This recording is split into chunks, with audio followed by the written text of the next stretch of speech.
സർക്കാർ പദ്ധതികളിലൂടെ സാമ്പത്തിക സഹായം ലഭിക്കാൻ അർഹരായിട്ടും പല പദ്ധതികളെക്കുറിച്ചും കൃത്യമായ വിവരം അറിയാത്തതിനാൽ ആനുകൂല്യങ്ങൾ ലഭിക്കാതെ പോകുന്ന നിരവധി പേരുണ്ട്. വീട് നിർമ്മിക്കാൻ സഹായം മുതൽ പെൻഷൻ വരെ, ചികിത്സാ സഹായം മുതൽ തൊഴിലുറപ്പ് പദ്ധതി വരെ കേരള സർക്കാർ വിവിധ വിഭാഗങ്ങളിലുള്ള ജനങ്ങൾക്കായി നിരവധി ക്ഷേമ പദ്ധതികളാണ് നടപ്പിലാക്കുന്നത്. കേരളത്തിലെ സാധാരണക്കാർ അറിഞ്ഞിരിക്കേണ്ട പ്രധാനപ്പെട്ട 9 സർക്കാർ പദ്ധതികൾ ഏതൊക്കെയാണ്? ആർക്കൊക്കെയാണ് അപേക്ഷിക്കാൻ കഴിയുക? എങ്ങനെയാണ് അപേക്ഷിക്കേണ്ടത്? വിശദമായി പരിശോധിക്കാം. ആദ്യത്തേത് ലൈഫ് മിഷൻ പദ്ധതിയാണ്. ഭവനരഹിതരായ കുടുംബങ്ങൾക്കും സ്വന്തമായി ഭൂമി ഉണ്ടെങ്കിലും വീട് നിർമ്മിക്കാൻ സാമ്പത്തിക ശേഷി ഇല്ലാത്തവർക്കും സഹായം നൽകുക എന്ന ലക്ഷ്യത്തോടെയാണ് കേരള സർക്കാർ ലൈഫ് മിഷൻ പദ്ധതി നടപ്പിലാക്കുന്നത്. പൂർണ്ണമായും ഭവനരഹിതരായവർക്ക് വീട് നിർമ്മിക്കുന്നതിനും ചില വിഭാഗങ്ങളിൽ നിർമ്മാണം പൂർത്തിയാക്കാത്ത വീടുകൾ പൂർത്തിയാക്കുന്നതിനും പദ്ധതിയുടെ വിവിധ ഘട്ടങ്ങളിലൂടെ സഹായം ലഭിക്കാം. എന്നാൽ ഇവിടെ എല്ലാവർക്കും സ്വമേധയാ അപേക്ഷിച്ചാൽ ധനസഹായം ലഭിക്കില്ല.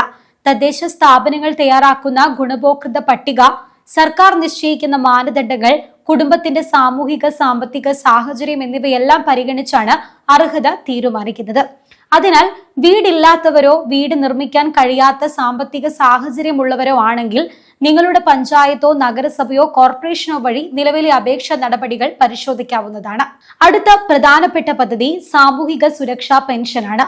വയോജനങ്ങൾ, വിധവകൾ, ഭിന്നശേഷിക്കാർ, മറ്റർഹരായ വിഭാഗങ്ങൾ എന്നിവർക്കായി സർക്കാർ നൽകുന്ന ക്ഷേമ പെൻഷൻ പദ്ധതികളാണ് സാമൂഹിക സുരക്ഷാ പെൻഷൻ വിഭാഗത്തിൽ ഉൾപ്പെടുന്നത്.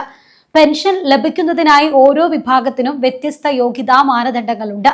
പ്രായപരിധി, വരുമാനം, കുടുംബ സാഹചര്യം, മറ്റു പെൻഷനുകൾ ലഭിക്കുന്നുണ്ടോ തുടങ്ങിയ കാര്യങ്ങൾ പരിശോധിച്ച ശേഷമാണ് അർഹത തീരുമാനിക്കുന്നത്.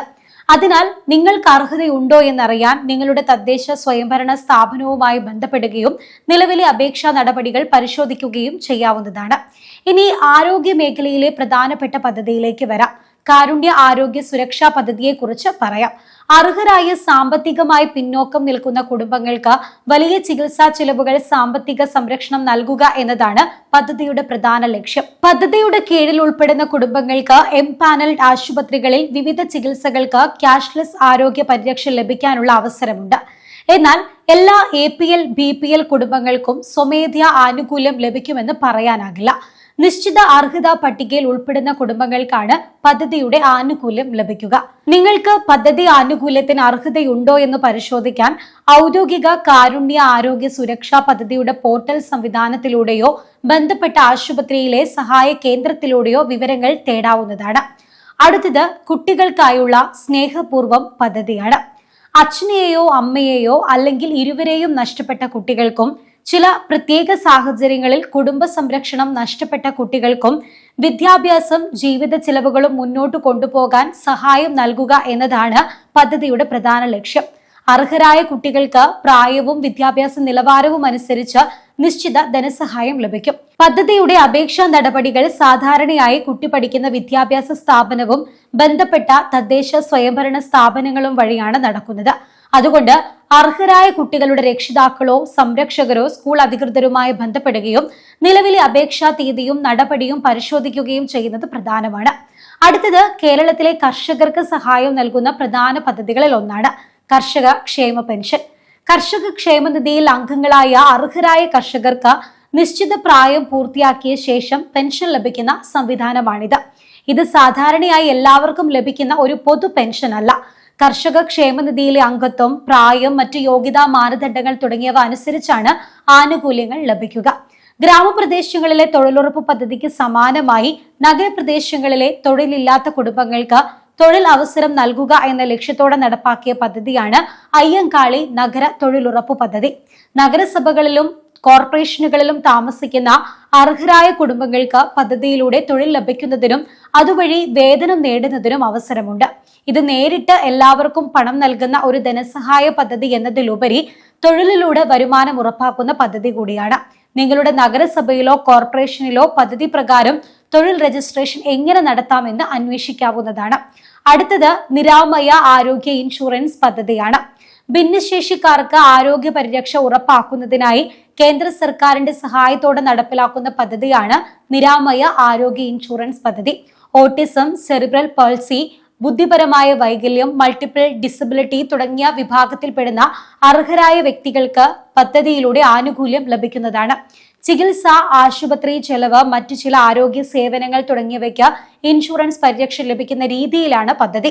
ഇതിനായി അർഹരായ വ്യക്തികൾക്ക് ആവശ്യമായ രേഖകൾ സഹിതം ബന്ധപ്പെട്ട സാമൂഹിക നീതി സംവിധാനങ്ങളിലൂടെയോ അംഗീകൃത സ്ഥാപനങ്ങളിലൂടെയോ അപേക്ഷാ നടപടികൾ പരിശോധിക്കാവുന്നതാണ്. കുട്ടികളിൽ കാണപ്പെടുന്ന ചില ഗുരുതരവും അപൂർവവുമായ രോഗങ്ങൾക്ക് ചികിത്സ ഉറപ്പാക്കുന്നതിനായി സർക്കാർ വിവിധ ചികിത്സാ സഹായ പദ്ധതികൾ നടപ്പിലാക്കുന്നുണ്ട്.